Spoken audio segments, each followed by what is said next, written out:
pemirsa Cokro TV, jumpa lagi bersama saya Nong Darol Mahmada. Anies Baswedan sebagai Gubernur Jakarta harus diketok palu dulu, baru deh mau kerja. Kira-kira begitulah kata netizen rame di media sosial kemarin. Netizen plus 62 memang luar biasa. Ini maksudnya ketok palu hakim ya. Ini terkait dengan hasil Pengadilan Tata Usaha Negara atau PT-UN yang dibacakan pada hari Rabu 15 Februari kemarin. Yang isinya mengabulkan sebagian tuntutan warga korban banjir Kali Mampang. Di putusan itu, Anies Baswedan terbukti salah dan kalah. Cokro TV sudah pernah mengundang para penggugat Anies terkait kasus ini. Silahkan nonton ya kalau ingin tahu lebih jelas tuntutannya. Dalam putusan PT-UN tersebut, Anies harus melakukan pengerukan sungai dan membangun turap pada sungai di sekitar wilayah Kelurahan Pelamampang, Jakarta Selatan. Kira-kira bunyinya ini seperti ini. Mewajibkan tergugat, dalam hal ini Gubernur Anies, untuk mengerjakan pengerukan Kali Mampang secara tuntas sampai ke wilayah Pondok Jaya. Memproses pembangunan turap sungai di Kelurahan Pelamampang. Nah, demikian bunyi putusan tersebut. Tak hanya itu, Anies juga diwajibkan membayar biaya perkara sebesar Rp2.618.300. Tapi Anies masih bisa kipas-kipas karena ada gugatan yang ditolak oleh pengadilan, yaitu kewajiban Anies memberikan ganti rugi akibat banjir senilai 1 miliar. Padahal sebagai Gubernur DKI, Anies memperoleh dana operasional atau biaya penunjang operasional BPO sebesar 4,67 miliar per bulan. 4,67 miliar per bulan? Iya, itu yang diterima oleh Anies. Jadi totalnya BPO Gubernur dan Wakil Gubernur DKI itu mendapatkan 7,78 miliar rupiah per bulan. Dibagi 60-40. 60% buat gubernur dan 40% buat wakil gubernur. Buat apa dana BPO 4,67 miliar per bulan dihabiskan oleh Anies? Ya, hanya Anies yang tahu karena tidak pernah ada kabar dan transparansi soal ini. Bahkan survei terbaru menunjukkan bahwa selama 4 tahun ini mayoritas warga nggak tahu apa prestasi Anies. Nah, beda nih dengan era Ahok. BPO-nya tahu penggunaannya. Dari dibeliin kursi roda, nebus ijazah, rumah sakit, dan lain-lain yang diperlukan warga DKI yang tidak mampu, dan mereka tuh datang setiap pagi ke balai kota untuk melaporkan masalahnya. Bahkan Ahok pernah mengembalikan sisa dana operasional itu sebesar 1,2 miliar karena tidak terpakai pada Mei 2017. Pengembalian dana operasional sebagai gubernur bukan yang sekali itu aja dilakukan oleh Ahok.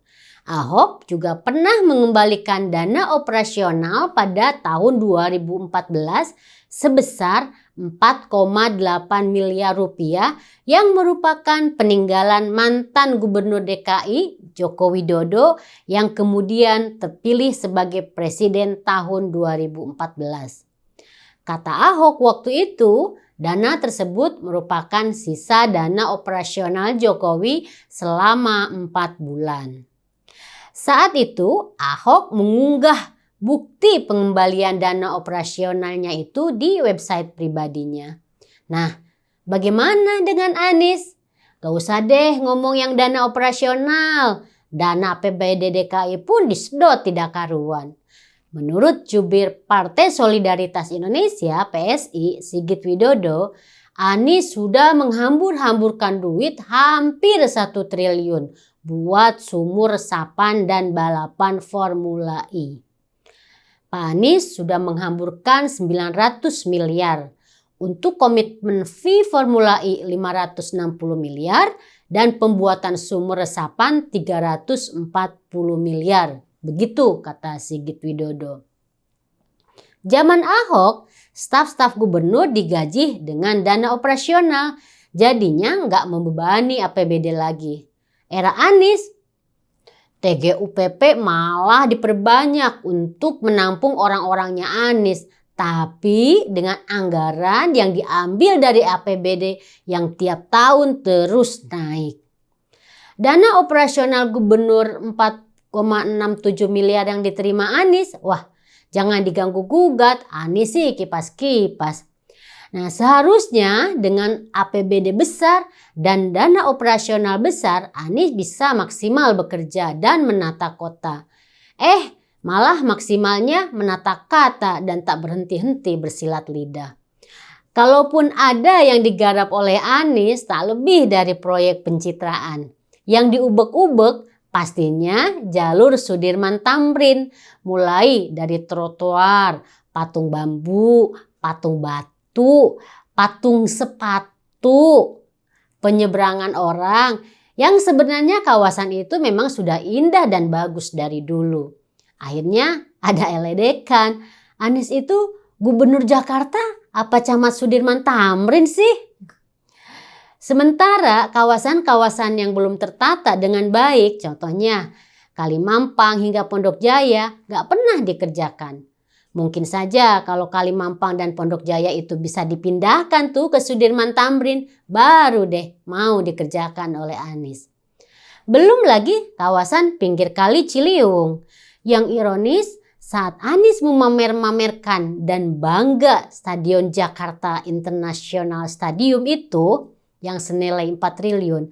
Padahal catat ya, 3,2 triliun adalah pinjaman dari pemerintah pusat.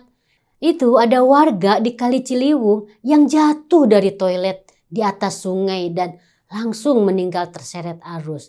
Innalillahi wa inna ilaihi raji'un. Sedih ya, memang tragis sekali. Anies lebih mementingkan membangun proyek besar, itu pun dari hasil utang, daripada memberikan pelayanan kepada warganya. Belum lagi warga Jakarta yang masih belum punya jamban alias toilet. Ini beneran warga Jakarta nggak punya jamban? Iya betul dan banyak. Nggak punya toilet juga? Iya betul. Dan Anies masih aja mampet bicara soal ini. Apa yang disampaikan oleh Anies saat kampanye kini cuma jadi wacana saja, alias cuma bunga bicara saja. Contohnya naturalisasi sungai. Mana yang sudah dikerjakan? Apa maksud dari naturalisasi sungai itu? Maksudnya pembiaran sungai dibiarkan secara natural. Meski terjadi pendangkalan dan banyak lumpur sehingga airnya meluap dan menyebabkan banjir. Bisa jadi. Maka inilah yang terjadi, naturalisasi banjir. Karena banjir dianggap sudah natural di Jakarta, sudah biasa. Nah, kalau ini yang dimaksud, berarti pembiaran agar natural tujuannya memang membiarkan karena tidak mau kerja. Dan itulah Anies yang tidak mau kerja dan tidak bisa kerja. Akhirnya yang jadi korban adalah warga Jakarta. Dan sekarang pun kalau Anies mau kerja harus diketok palu dulu, dipaksa oleh hakim baru mau kerja. Orang seperti ini mau jadi presiden? Enggak lah ya. Oke, sampai jumpa di edisi berikutnya.